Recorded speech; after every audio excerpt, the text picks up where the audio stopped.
João Carlos Pereira Braga é pedagogo e fez a segunda licenciatura em matemática pela Unital. Atualmente é professor e coordenador de professores que ensinam matemáticas na rede municipal de Belford Roxo. E no egresso de hoje, bate um papo com José Humberto Sintra de Souza, aluno do curso de Física da Unital. Tudo bem, pessoal? Meu nome é Humberto, eu estou fazendo licenciatura em Física à distância na Unital Polo Taubaté. Eu vou aqui entrevistar o João. Queria saber, primeiramente, o que levou a fazer essa escolha por matemática, né? Meus principais professores de matemática que deram o start da matemática como uma forma de entender o mundo não foram os acadêmicos, mas sim meu papai e meu vovô, que apesar de nunca terem ido para a universidade, mas sempre mostraram a matemática de uma forma no dia a dia, no cotidiano, muito agradável e muito gostosa de se utilizar e de se trabalhar.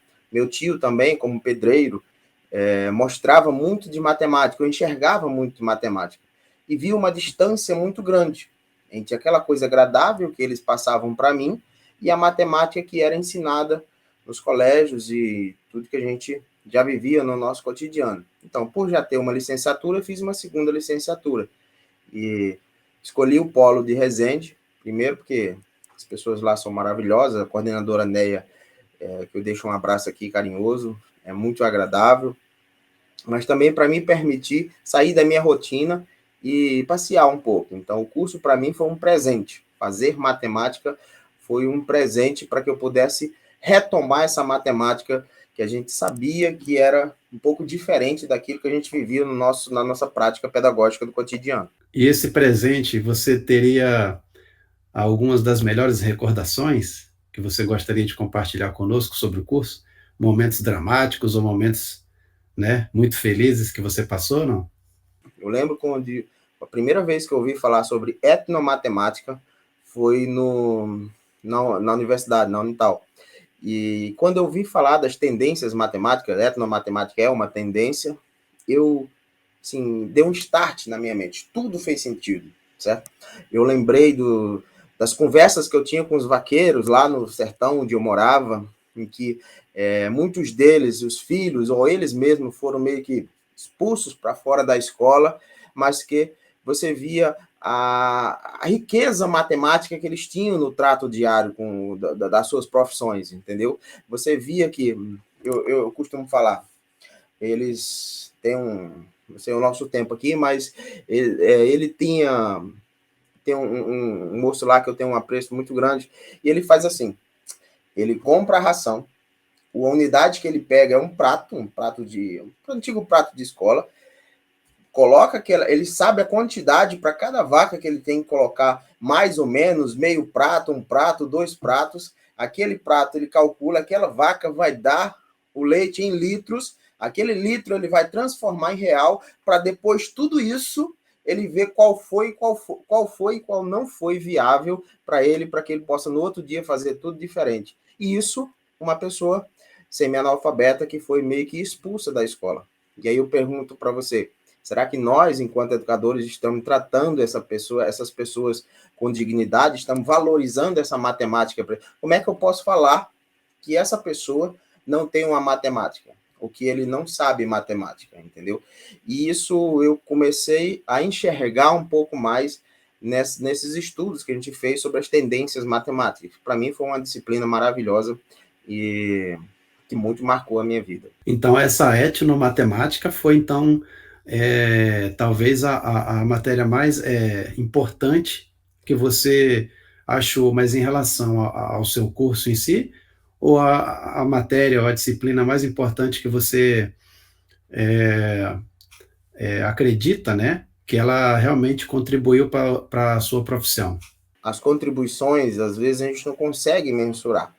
Essa eu consigo dar essa menção, consigo falar com mais propriedade, porque teve toda uma carga histórica em cima dela, certo? Mas como é que eu vou desprezar a física básica? Eu lembro, lembro básico, quando eu fui fazer física básica, A coordenadora depois ligou para mim super feliz, mandou uma mensagem: caraca, João, você acertou tudo, ninguém nunca tinha acertado tudo em física básica. E eu lembro isso ficou marcado na minha memória, certo? E de uma certa forma isso incentivou e motivou para que eu continuasse no curso.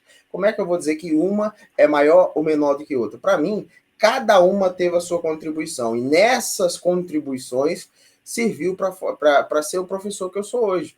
Mas sim, claro, com certeza tem uma que eu vou lembrar um pouco mais, vou lembrar um pouco menos, mas de uma certa forma, consciente ou subconscientemente, cada uma dessas disciplinas serve para nos ajudar. E aí, como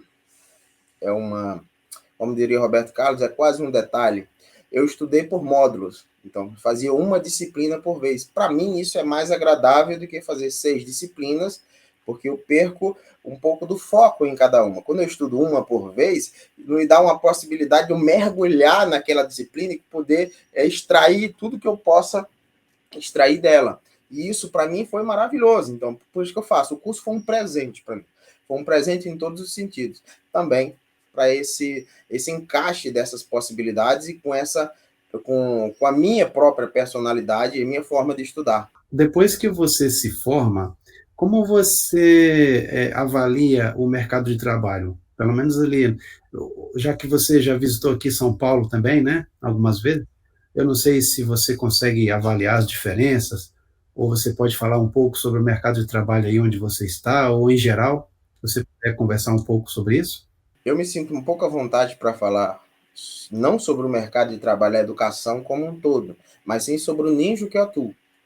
Eu atuava nos anos iniciais e eu sentia por isso também foi um start para fazer o curso de matemática, que nos anos iniciais a gente tinha uma lacuna entre os anos, falo de educação fundamental, educação básica, educação fundamental. Nos anos iniciais, até o 5º ano, quando o aluno passava para o 6º ano, a gente sentia uma certa lacuna, nós sentíamos uma certa diferença, uma certa abordagem diferente sobre esse aluno. Por isso que eu tive o start de fazer matemática também, para entender um pouco mais e poder atuar nos 2 segmentos. Com isso, eu posso falar para você que o curso, depois do curso, a gente teve primeiro a credencial, isso fica bem claro. Enquanto pedagogo, enquanto formado em pedagogia, eu só podia atuar até o 5º ano, no ensino médio, com filosofia e sociologia. Mas no ensino fundamental, segunda fase, eu não podia atuar. Então, o credencial que a Unital me deu, me proporcionou abrir portas que antes eu não tinha.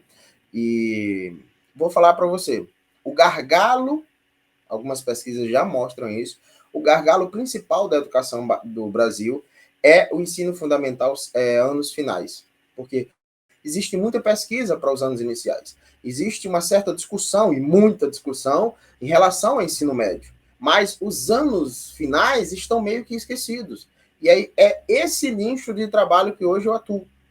E aí, por que eu posso falar para você com propriedade?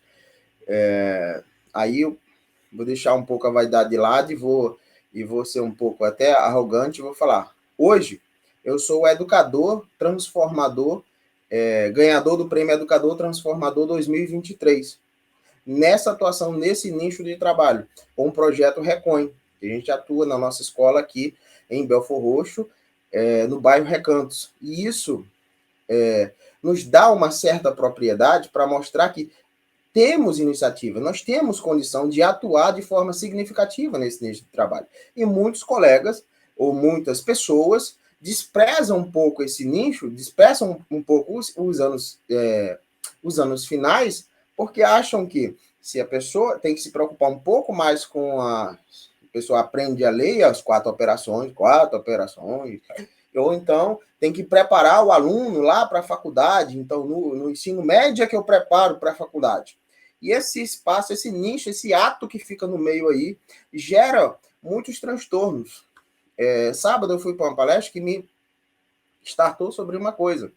A matemática não serve só apenas para a gente aprender aquelas certas habilidades que tem na BNCC.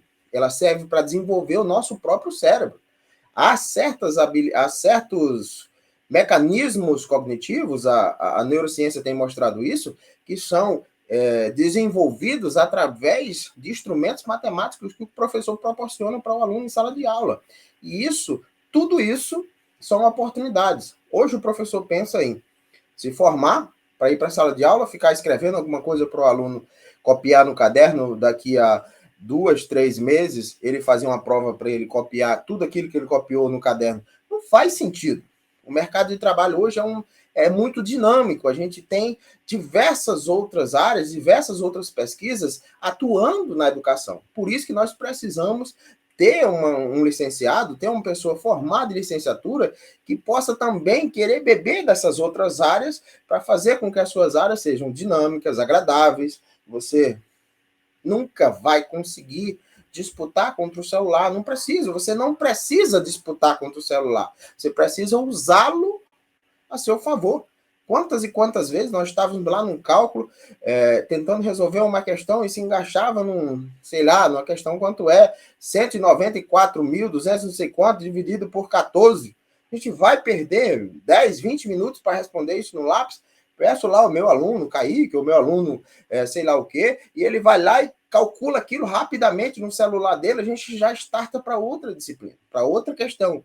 E é isso que a gente precisa fazer.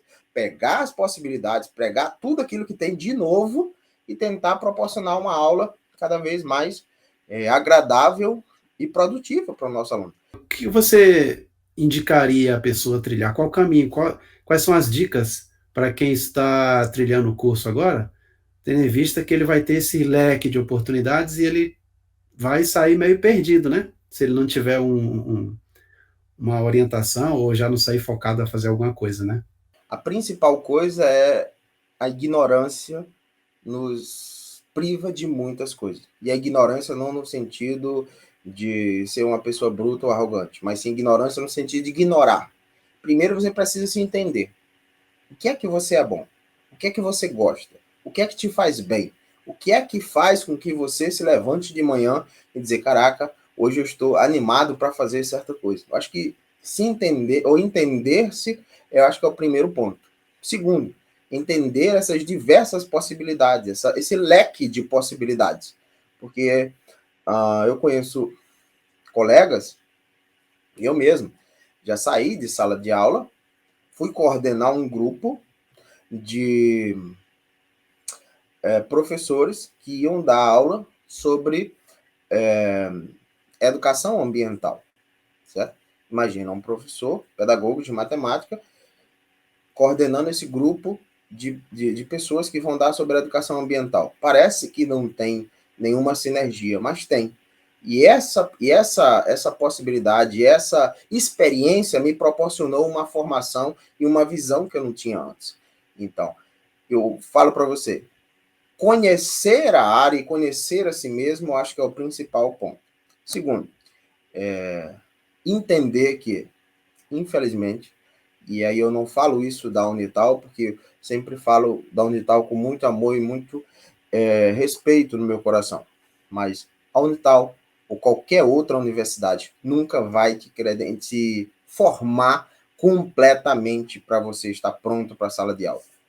A única formação que vai te credenciar é a própria sala de aula. Então, você precisa aproveitar os estágios, você precisa aproveitar os momentos que você tiver para ir para a sala de aula, você precisa aproveitar, e aí a humildade às vezes não deixa isso, a oportunidade de conhecer os professores que já estão trabalhando para que você possa entender um pouco mais, tanto dos ônus como dos bônus, tanto das felicidades como das complicações. Aqui eu estou falando, parece que é mil maravilhas, mas não, nós temos uma certa dificuldade, temos uma certa limitação, mas eu tenho um propósito enquanto educador. Eu me sinto feliz fazendo aquilo que eu faço. Então, essas dificuldades que surgem servem como muitas vezes como motivador para que eu possa fazer algo diferente. Em relação a currículo, por exemplo, como você vê que é mais importante? Que às vezes o professor ele se forma, né? Tem aquela formação acadêmica, ele até sabe o que ele quer fazer, mas ele não sabe o que ele tem que fazer com o currículo dele para que aquilo lhe ajude verdadeiramente, entendeu?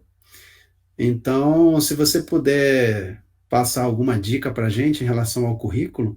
Nós temos entre os meus pares, muitas vezes eu falo que existe uma certa limitação. E a limitação é a seguinte, de que muitos vão querer que nós, educadores, sejamos operários do saber. O que seria um operário do saber? Operário do saber é aquela pessoa que está lá só para executar. Enquanto o outro pesquisa, deixa o material pronto, chega um que vai lá e executa. E aí, essa eu acho que eu posso deixar para contribuir. Que nós não aceitemos isso, mas que nós nos tornemos pesquisadores da nossa prática, pesquisadores do nosso dia a dia, certo? E isso você só consegue continuando seus estudos. Eu acho que um mestrado, um doutorado, tanto te credencia a ter oportunidades cada vez maiores, como te dá uma certa formação, uma certa formalização para ser um professor pesquisador. Eu acho que é isso que nós precisamos. Porque enquanto pesquisadores, enquanto executores e pesquisadores da nossa prática, a gente vê que nós estamos lá cada vez mais. Isso nós já fazemos no nosso cotidiano. Só que, infelizmente, isso não é formalizado. Por não ser formalizado, muitas vezes é desprezado.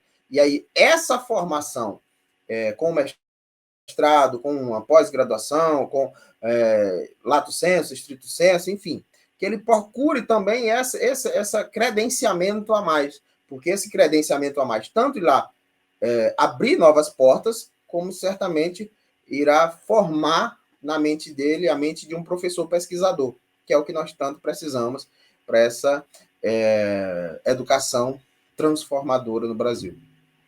Obrigado. Eu que agradeço a oportunidade de estar aqui.